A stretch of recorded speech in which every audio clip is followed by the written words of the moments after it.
I'm Gretchen Murphey. I work for the California Department of Fish and Wildlife. I'm at the State of the Estuary Conference, and this is my poster on the effects of water year type on the size of out-migrating juvenile Chinook at Mossdale. Okay, so it looks like, as is here in large type, that fish are larger in wet years. In fact, they are. Okay. So 2005 and 2006 were wet years according to the VAMP study. So that's what we were using as our water year types because all the fish are coming out of the Tuolumne, the Stanislaus, and the Merced. None of the fish are coming down the San Joaquin. So because all those different tribs sort of have different water year interactions, we use the VAMP water year types. So the fish, in fact, are bigger when it's wet. Big shocker. So the next question we had was, are they out-migrating later? Is that why they're bigger? Is it that they had longer time in the river to rear? So I looked at out-migration time, and in wet years they do happen to out-migrate later. The magnitude of later varies between the different wet years. So 2005 was only a few days later than the dry years, while 2006 was like 19 days later. It was quite a bit later. Mm-hmm. So and these are the median out-migration? The dots are the average, and then all the bars are actual catch on each specific day. Okay. And these also are the averages, which are in the tables at the right, just so there are some numbers. Gotcha. And then from there, the next question was, all right, they're bigger, they're out-migrating later. Are they bigger because they're out-migrating later? Right. Seems like a logical step. So using a really basic growth rate calculation, which is mainly focused on rearing time and temperature, we're trying to determine if the fish should have been that much bigger. So I use the average temperature of all the tributaries because unfortunately the fish are not coming from one river, they're coming from three. Right. So I use that to calculate the predicted length based on just time in river and temperature. And I came up with these numbers. So the triangles are the average calculated temperature for the average calculated fish length for the tributaries, while the diamonds are the actual average lengths we found on trawl. So based on the calculations of growth rate, mainly focused on temperature and timing, the fish should have been about the same size in both year types, when actually in the wet years they were quite a bit larger. Yeah. Yep. And so does this simple calculation have sort of implicit in it some idea of food availability? No, because that's one thing that we can't really know, and that's sort of what we were trying to, mainly the question was the timing and temperature for size, because yes, it's likely if they're rearing on a floodplain, they probably have better food availability, which is what we're suggesting. But because these fish are coming from 3 different rivers and they all have different characteristics for when floodplains are inundated, what feeding ration could be expected to be on those, which some of them might be known and some of them might not be known. It was mainly the question of, if we're just looking at the simple timing and temperature, should they have been that much larger? So hopefully with some data on some specific growth rates from some of the rivers in a floodplain study one of my coworkers is working on, maybe we can pin it down a little bit better, but it's really hard considering there's 3 tributaries that are feeding into this.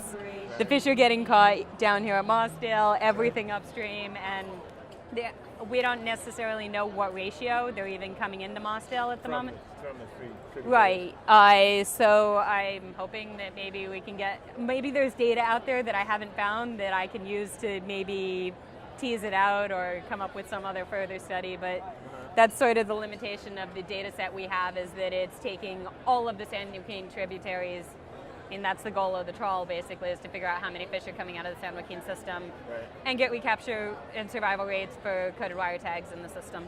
Gotcha. So was there also, so it looks like the size was bigger. Did you guys look at like lipid content or sort of the composition of the fish? No, this is just taking data that we already had from the trawl and then using it taking what we had to see what we could find out of it. So no, nobody collected any samples from then.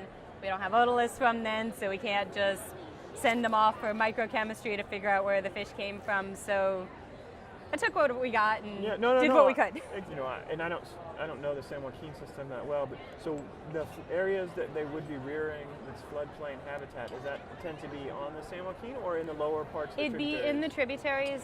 The San Joaquin, or most of the portions of it that I know of, there's not a whole lot. There's some, but For the smolts, which is what we're catching on the trawl, most of them we're thinking are rearing in the tributaries. So there's the lower portions of the river. Some of the rivers have been restored for floodplain habitat, so they inundate at slightly lower flows, as opposed to other parts that are very channelized where it's unlikely that there's floodplain inundation until it gets down really low, down towards the mouth. Gotcha. Okay. Well, so, I mean, the reason this is really interesting to me is on the Sacramento side, we're trying to look at, with these models, sort of the potential for fish to rear in different habitats. And those habitats are really grossly defined right now. They're basically delta, bay, and river, and then floodplain, which is the Yolo bypass.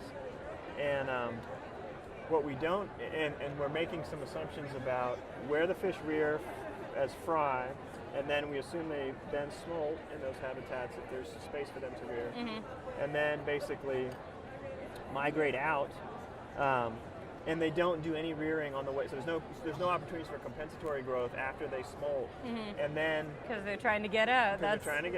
And then we're assuming that their size when they enter then has a big effect on them, depending on what the ocean conditions are doing. And so this is related to like some work that Brian Wells and Rachel Johnson and we deal with Rachel for Otoliths. They've got some of ours, and some of their conclusions have been a bit different from what we've found. I mean, we're suggesting, though, we're looking at the size of the fish, but that based on other data and studies based on other studies, fish that out-migrate larger have better survival, but I guess a study that Rachel's involved in is suggesting something different. And it depends on water year type, but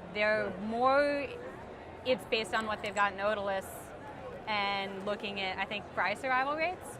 But in this case, the trawl's mainly targeted towards smolts, so anything that out-migrates as a fry, we don't really catch, and we're not really interested in them. They might be doing further growth downstream, but in terms of what's going on in actually our system that we're involved in, the San Joaquin system, it's more a question of, all right, what are the smolts doing? Because we have this tool that's already built and has this big data set. Well, and then the other piece of it is that I don't know that there's much in the way of habitat for fry to rear if they get too much further downstream. I mean, I think that's another piece of this study is just to try and understand, with the current configuration of Suisun Marsh and San Pablo Bay, like if there was a strong fry migrant component and it, that was part of a population structure, what would it actually have to rear in? And there's not much.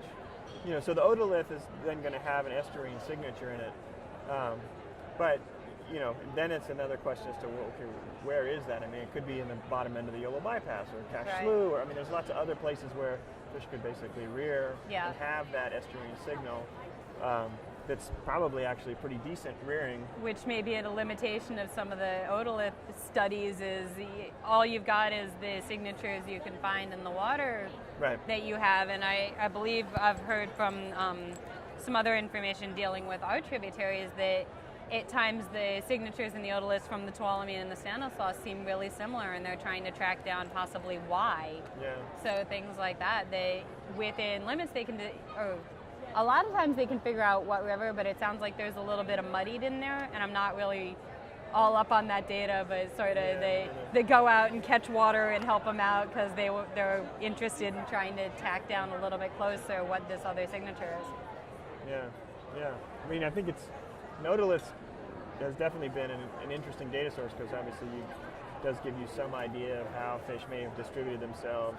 I know that they've started doing that with winter run as well, and they tend to come down and then basically find some place to go for a month or two before then starting to smolt and head out. And so, depending on where they go for that month can make a big difference in terms of what they're going to see and and how big they're going to get, and what the potential is for them to migrate out at a decent size and all of that. So, anyways, this is a cool study.